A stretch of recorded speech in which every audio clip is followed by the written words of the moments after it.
السلام علیکم ورحمۃ اللہ وبرکاتہ۔ محترم ناظرین، جب سے یوپی حکومت نے مدارس اسلامیہ کے سروے کا حکم جاری کیا ہے، تب سے مدارس اسلامیہ کی حالت زار دکھانے کے لیے کچھ دلال اور گودی میڈیا مدارس اسلامیہ کا دورہ کر رہے ہیں اور طلبہ سے ایسے الٹے پلٹے سوالات کر رہے ہیں جن سوالوں کا جواب یہ گودی میڈیا والے بھی اس عمر میں نہیں دے پاتے۔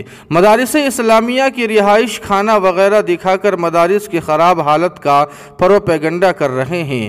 اس لیے بہت ہی ادباً گزارش ہے کہ اگر کسی مدرسے میں یہ کیمرہ دھاری گودی اور دلال میڈیا پہنچ جائے تو ہوشیار ہو جائے اور بات بالکل نہ کرے، اور اگر یہ مدرسے کے اندر داخل ہونا چاہے تو کہہ دے کہ ابھی ناظم صاحب یا صدر صاحب نہیں ہے، اور اگر بات کرنی ہی پڑ جائے تو کسی سمجھدار آدمی کو آگے کر دے، بچوں سے بالکل ہی بات نہ کرنے دے، حکومت کے خلاف بولنے کے بجائے کہہ دے کہ ہمارے ذمہ داروں کی میٹنگ ہوگی جس میں وہ مناسب فیصلہ کریں گے۔ اور اگر گودی میڈیا بغیر کیمرے کے بھی داخل ہونا چاہے تو یہ بھی خطرے سے خالی نہیں ہے، اس لیے کہ آج کل خفیہ کیمرے بھی ہوتے ہیں جن کا علم ہمیں نہیں ہوتا۔ اس لیے آپ سے گزارش ہے کہ ان گودی اور دلال میڈیا سے دور رہیں۔ مدارس اسلامیہ کو بدنام کرنے اور خراب شبیہ پیش کرنے میں سب سے زیادہ انہی کا کردار ہے۔